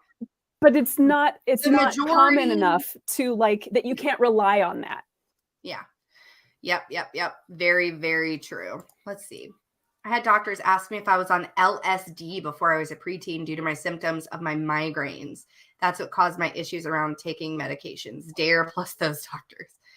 I won an award in 5th grade from Dare. Dare. Oh God, Dare ruined so many people. uh, did you ask them if that would It help? might. I didn't. It might. I've had migraines bad enough to take Dude, literally it any. might. Yes. Yeah. I've had really bad migraines. I've had a Yeah, lot of we used to treat those in my aid I've station. had a lot of physical symptoms of stress manifest when my stress was too high, when I was dealing with all of that anxiety and all of that stress because I didn't know how to delegate. This was something that in the last few years I've really struggled with a lot. I was having migraines that would put me down for days at a time, that I was on prescription medication for. I went to the ER because I developed a stress-induced ulcer. I would have these random pains and stuff in my body that were due to stress. They made me go to eye doctors and get all these eye exams and do scans and all this other stuff because they could not understand what was happening in my body. And it turned out it was so much anxiety and stress from trying to do everything and not delegate Yep. anything. And so I started seeing a therapist to work through some of my stress issues and manage my stress better. And that's how I kind of came to learn about all of this. Everyone should go to therapy, by the way. Please don't stigmatize therapy. Your mental health matters, and therapists are wonderful, wonderful people. My mom calls that coming out sideways. When your stress comes out sideways, you don't think that you're stressed because the stuff that's going on is not the things you associate with what it's like to be stressed. All of a sudden you break out in a rash or you get a migraine or your stomach, you can't hold food down or whatever. And it's like, hey, it's that's stress. your stress. And I just wanted to point out that this is true. A lot of people are looking at the benefits right now of psilocybin, of LSD, of all of that stuff on being able to treat anxiety disorders and PTSD. And they're seeing really, really great outcomes so far in a lot of the clinical trials. Or tests, I should say. So like, that's something to keep an eye on. Yeah. But yeah, so like that was something I struggled with was like stress because of everything, because I just didn't know how to cope and how to handle things. And so when I started seeing my therapist, it was like talking about everything, realizing the root cause of the problem, realizing that my internal narrative was like basically mirroring these voices I'd heard for so long and recognizing that's not my voice. That's not me talking. That's what I think other people are saying. It was a game changer for me, absolute game changer. Because now it's like, I can just be, I can just sit and enjoy time with my husband and my son without thinking I'm wasting my time. I'm not being productive enough. Somebody is going to think that I'm being lazy because I'm taking an hour to myself. Why aren't I doing this? Why aren't I doing that? I should be doing this. I should be doing that. And feeling guilty for feeling guilty by spending time with my family and just being in the peace of the moment. You know, like so being able to be present is so powerful. It is. It really, really is. Hi, TL Russ. Just finished therapy and we're talking about stress. Yes, I told you, your mental health matters. Therapy is awesome. Everyone should do it, in my personal, humble opinion. Yeah, that's what I got to say about that. Me and my husband also did couples therapy early on in our marriage. And I can honestly say it was the best thing we've ever done for our relationship. Ever. And we only went for like 6, maybe 8 weeks, 1 appointment a week, kind of thing. But we learned tools very early on in our marriage about how to fight constructively versus destructively. Yeah. How to communicate with each other, how to prioritize each other, how we perceive love, things like that, like now we still argue, like we're still a couple, we still argue and things like that. But now it's not like the screaming, come to Jesus, everything's going to end if we can't solve this right now fights. You know what I mean? Yeah. Some couples have. Now it's like, hey, I'm really annoyed that you did this thing. And he's like, yeah, I'm really annoyed you did this thing. And we're like, okay, we're going to reconvene. We're no longer angry with each other. And then 5 minutes later, we're like, okay, I'm sorry I did this thing. And he's like, yeah, I'm sorry I did this thing too. I was reacting to you and that wasn't nice. And then we're just like, okay, happy kiss. Goodbye. Like it's not crazy fights anymore. It's just normal fights. So yeah, couples counseling is also awesome. Just, all therapy. Find all therapy. Hi, just Hi, found Sophie. you in my search for some writing sprints. Nice to meet you all. It's nice to meet you too, Sophie. Thank you for joining us. We should probably go into another sprint. We've been waxing poetic about therapy and mental health issues for too long. Yeah, we definitely didn't just like hyperfixate on an area of interest. I know. We're supposed to talk about my plan for my office. And we were. No, we never did. R.I.P. office plan. R.I.P. I'm just hashtagging everything today, by the way. Not actually, just with my fingers. Uh-huh. Just remember mental hashtags. All right, let's see. I am going to get the next break up, Eva. Don't worry. Let's see here. Dun, dun, dun, dun. We're doing a cozy fireplace scene, by the way. If y'all have any suggestions for what you'd like to look at for next Tuesday during our next stream, please make sure you put so in the chat, because I do a different one each time. Why? Because variety is the spice of life. I don't know where that came from. Anyway, let's do this. We're going to start the next sprint in 3, 2, 1. Go. Let's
Oop.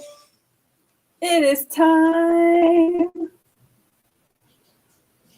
There she is. I did it again.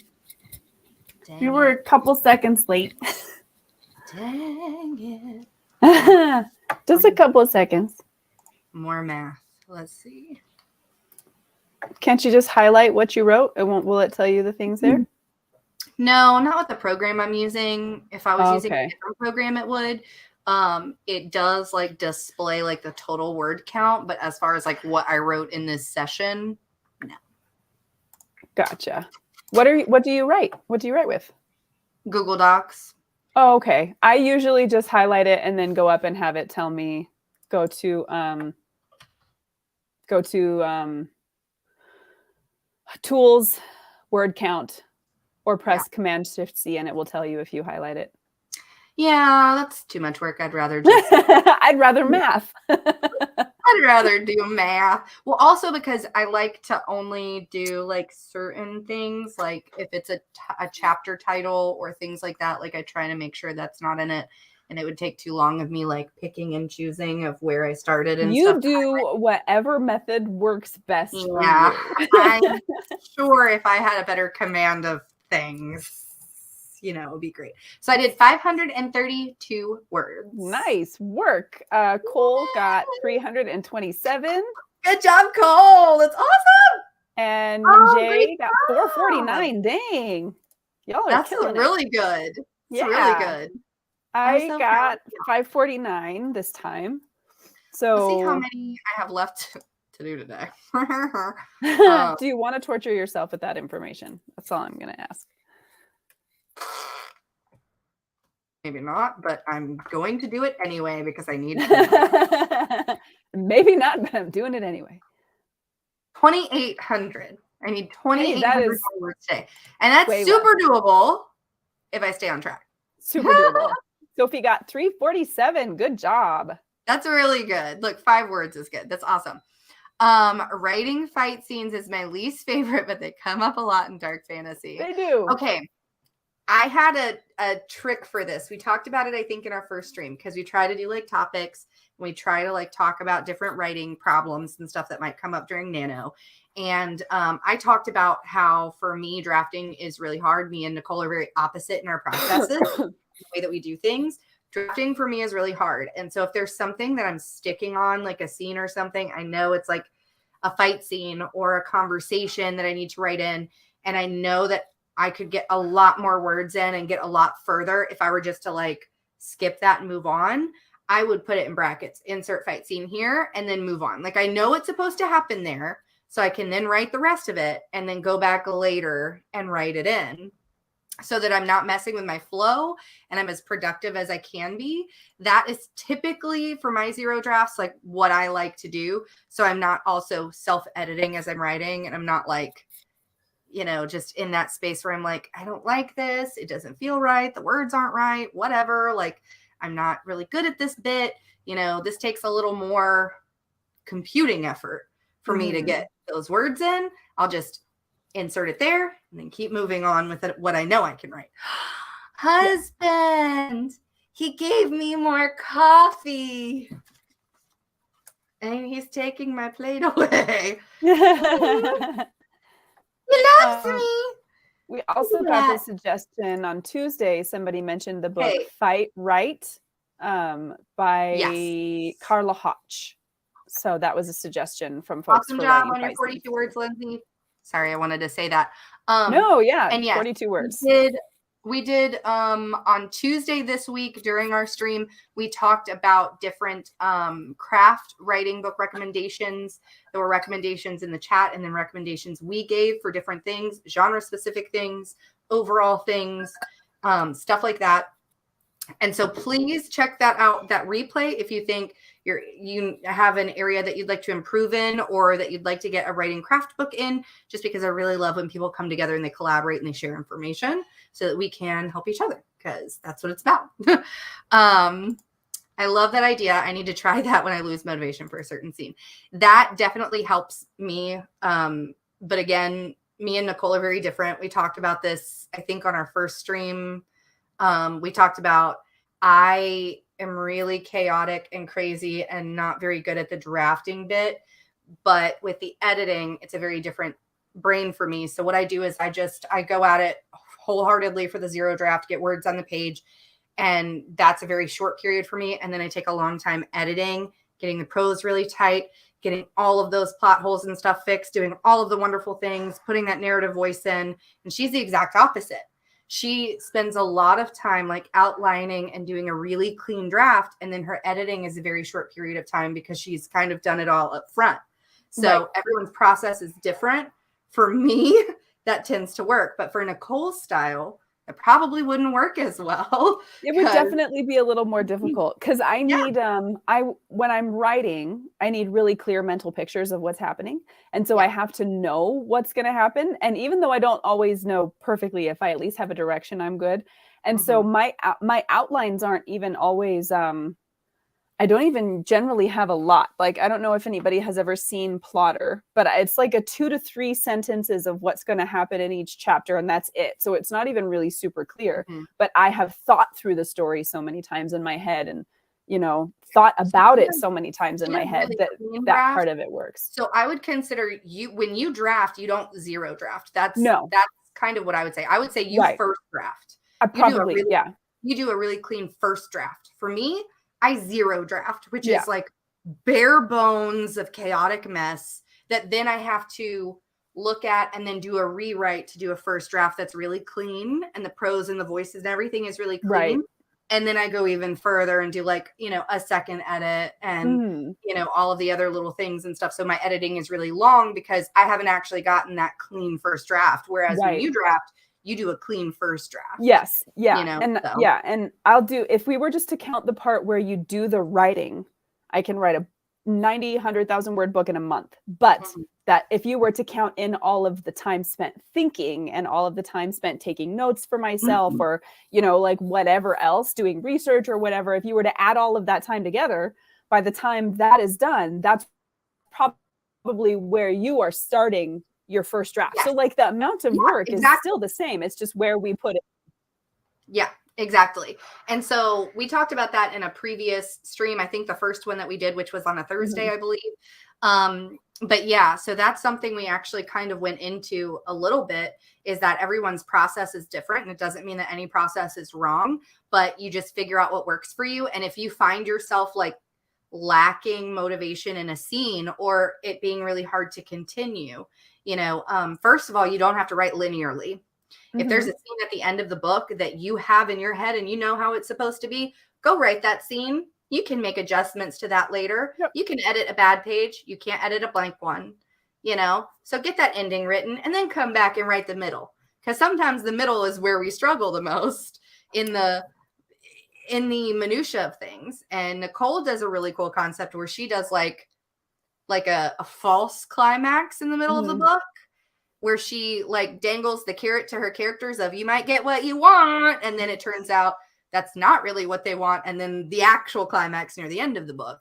So she sort of gets rid of that mid-book slump by doing that, which is really a cool concept. Yeah, it seems to help. It seems to help. It can sometimes, for folks who don't like the idea of that, it may make you unhappy because you still have to put a lot of effort into that part of the story. And so if you don't, then it doesn't read as a false climax. So like you might feel like I just worked so hard and now I still have more to go. Be like, oh no. So yeah, definitely consider if that's a thing you want to try, because it's definitely not going to be for everybody. But I find that I can.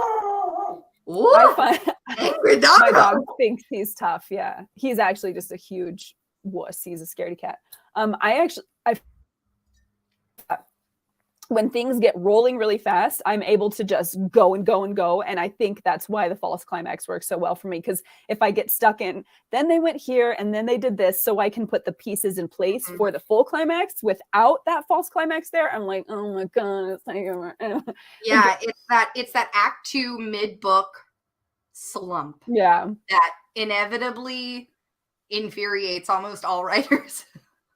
Almost all, because no one is the same.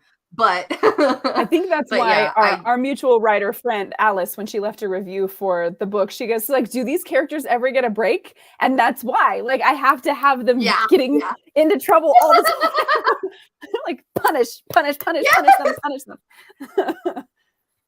Yeah, I will say though, your pacing because of that does tend to be very like it's unput downable because of that, because they're always doing something. They You know, probably there's never deserve a like little time to reflect. yeah. Every once in a while I would be like, can they just just have a Can break? they Just have a minute? can they just exist for like a chapter or two? You're giving them like Boromir after Khazad-dûm kind of thing, like give them a moment for pity's sake. And I'm Aragorn. I'm like, the orcs are gonna be here. We gotta That was go. the best nerdy reference on the planet, and I love you so much for it. Thank you. I mean, you see I got my hobbity suspenders on. Yeah, you're today. very hobbity today. See and with the tapestry and stuff in the back, you look like Hobbitown vibes. I love it. My whole goal of my life is to live like a hobbit. I think we should all live like hobbits because they eat so much. Go ahead, kiddo. I'm with that. I want 11sies. Yeah, an afternoon tea and dinner and supper. Yeah, I want it all. Is there somebody here? Hang on. I can breakfast. You're gonna check? Okay. He's down there barking, so there might have been a people. I think my goal is to be a hobbit too. Live underground somewhere cozy and eat like 8 times a day. It's the best life. And then garden in your getting your free time. Spend some time outside. You get to have all this junk, you know. Yeah, I love it. So your office and your aesthetic right now, obviously mine is bad. Mine is bad. Well, it is though, because like the way that the light comes in from these French doors is really not great. Like the lighting's not great. The room is very large. It's the second master in the house. So it's like everything's really far away and you can't really see anything. And I have all these wonderful things that I want people to see like in the background. Yeah. And I want everything to be really clear and the lighting to be really great.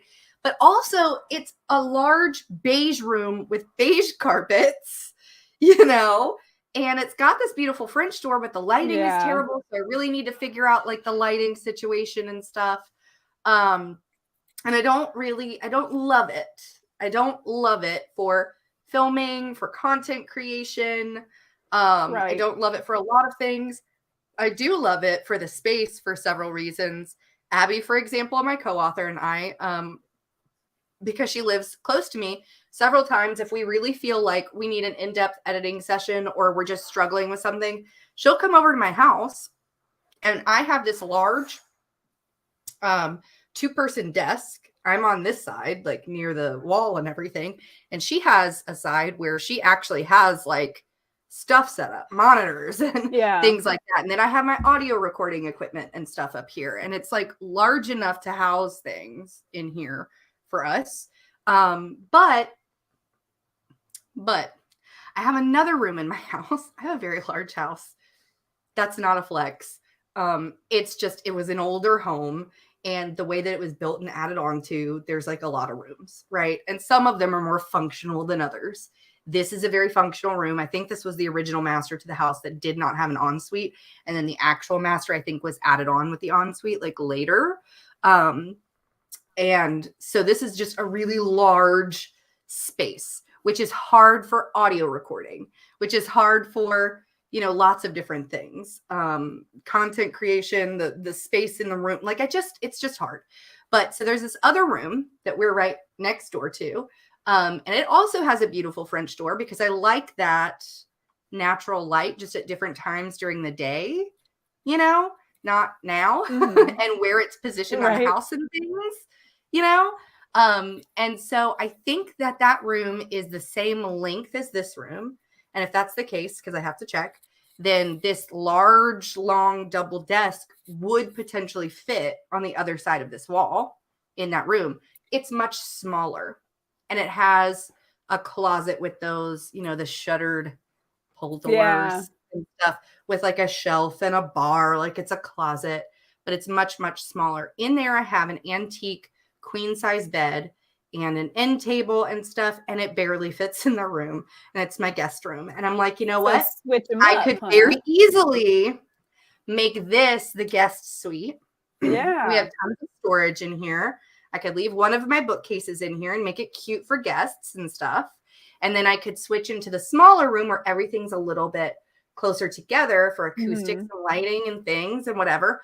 But if I'm going to do that, then I want this space to be like a space that I love to be in because it's so close together and everything. Yeah. And I want it to be like aesthetically sort of like dark academia meets maximalism. Like I really like, you know, the jewel tones, like the emerald greens and like the blues and I mean, like I told you, this bookcase, which is my main bookcase, would go in there. And it's actually an antique bookcase that I got as a wedding gift from my father. Yeah. And it's beautiful. It's like hand carved wood, and it is beautiful. It is a beautiful bookcase, and I want to show it off. And I think that would work really well in that sort of academia maximalist vibe, you know? Yeah. So I'm thinking of taking the doors off of the closet in there. And I'm saying all of this to everyone in the chat too, so that y'all can give me like ideas or tell me if this is the woman nonsense. accountable. I need people to understand my vision and to tell me if they like it or don't like it, or what they like or don't like, or what I can incorporate, because I'm still sort of developing that, you know, so that I can get a really good plan together and make it happen. But I want to take like the doors off of the closet.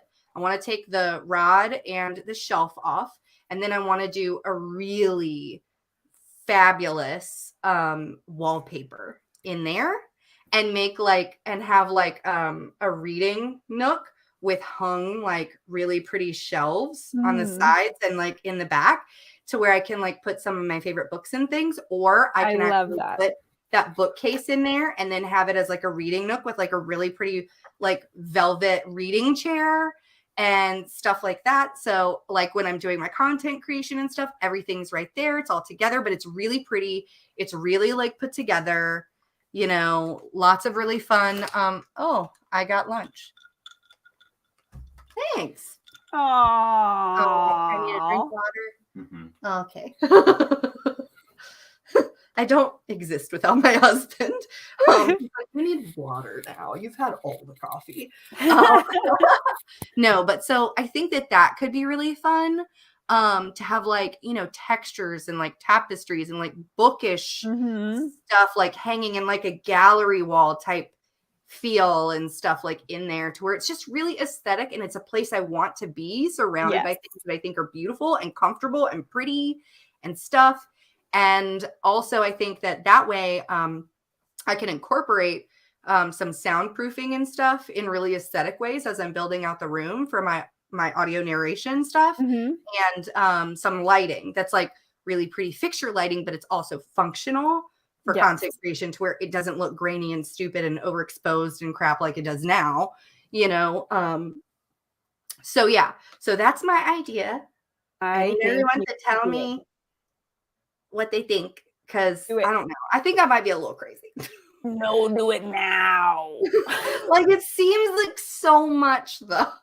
You know what I mean? Okay, here's the thing. The reason I have this tiny little aesthetic thing happening back here is because I needed a space I wanted to be in, not just one that was functional. And my office space is actually the landing for the upstairs. So like the stairs are right here. You walk up into the stairs. My kid's bedroom door is there. My bedroom door is there. It's not quite a hallway, but like my other kids are down there, and that's a bathroom. And that's like not fantastic. So I needed to do something so that when I look at the space, I'm like, yes, it's my hobbit hole. It's my she shed. It's, you know, like whatever. And so I think you need to. That's another good thing from Atomic Habits is make your space when you want to be in.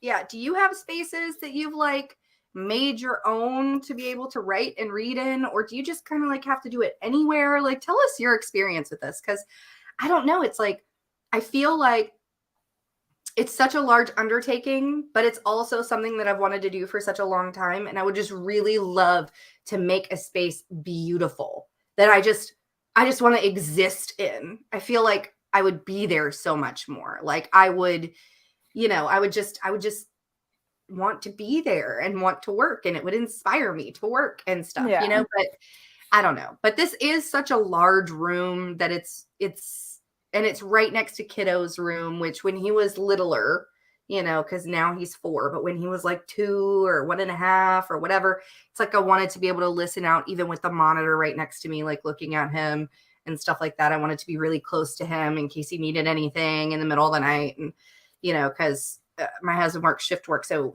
there are many days where it's just me looking after him. And so I wanted to always kind of be available. But now it's like he's a little bit older, he can communicate a little bit more. And now I can maybe make that change. And it would definitely be more comfortable for my guests to be able to actually walk on either side of the bed, right. Stuff like that. Because it is a small space. But I also think starting with a small space when I'm talking about like curating, because we bought this house in the middle of the lockdown in 2020.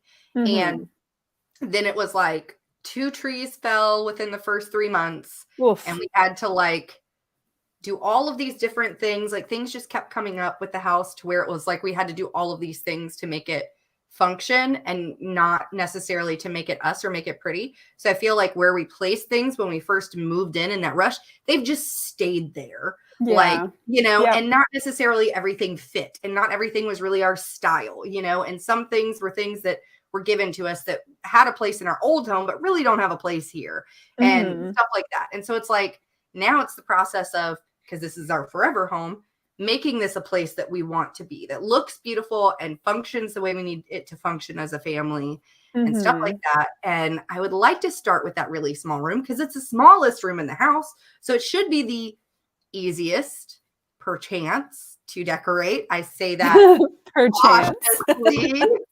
Cautiously, because as we know, like that's not always the case when doing anything. But yeah, I want a place that's not a big beige room filled with nothing. Oh, and I have like all this crap on my floor behind me that y'all can see. It's like, it's curtains. There's all these different curtains that I'm trying to figure out like what I want to do with them and where they should go and different things like that. So like if you see things on my floor, this ends up being the catch-all room because it's so large. Right. That it's like, well, the stuff can fit in there, and it'll be out of the way and whatever. And it's like a catch-all room is not necessarily conducive to creativeness. Right. Because you come in and it's junky and there's stuff everywhere and all this stuff. And you're like, And then you don't want to be there. It messes with your productivity. It messes with your mood. It does all the stuff. So I am 100% behind you. Well, yeah. So we'll see. We'll see how that goes. But I am excited because I think that the first thing that I want to do is start looking for wallpapers and a velvet chair. I think once I get those things, because I think those are the two, big ticket items that I want to spend actual money on. You know what I mean? Yeah. For the aesthetic, because everything else, I think we can work around because I can sort of pick out of the wallpaper colors, like the rest of the room colors for paint and things like that. That I can figure out like different things that aren't as expensive, but are cute, that are going to like be aesthetically pleasing and whatever, and all of that, like so I think a custom wallpaper and a velvet reading chair and ottoman, like those are the 2 things I'm looking for right now. Right. And I don't know if I want to go like super dark in the room, but I feel like a really dark, like emerald green would be so pretty. Dark emerald green and gold. Yeah. Ooh, right. Yes. Right. Yes. Yes. Bookcase. It'll be so cool. That's what I'm saying. Do that. Definitely do that. But yeah. So anyway, For sure. I feel like everybody's like, stop talking about your office design, Lauren. Get over it.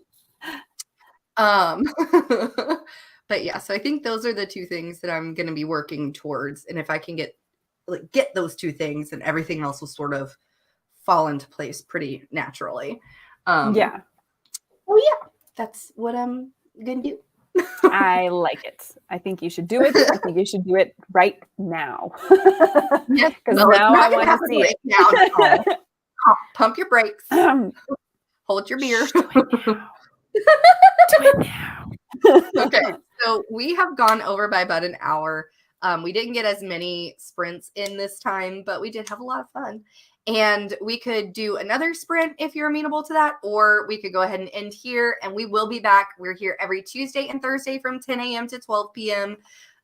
With usually some discussion and stuff in between sprints while we try to get our nano words in. Let's see. I have a little banner here. Da, da, da, da. Here's all the things. Do all the things. I don't know. I was like, I'm tired of saying these things. They feel cheesy. I'm just going to stick them down here and people can read them if they want to or not if they don't. Yeah, that's how I feel. Yes. I think I probably will be done for today. I'm going to go take a walk around the neighborhood in the sunshine just to get my blood flowing and my juices Your going. vitamin D in. I have to go and then come back and try to finish this chapter. I have to go water my garden and prep a bed for garlic to put in the next few days. That is what's on my list. And then I have to also write 2,800 more words today.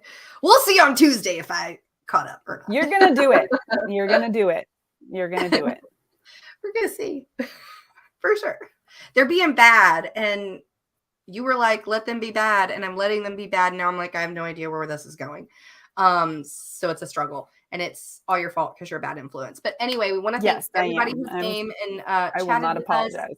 And wrote with us on the stream. Please let us know if there's any sort of topic or anything that you'd like to discuss for Tuesday's stream. We will be here every Tuesday, Thursday from 10 a.m. to 12 p.m. Central Standard Time.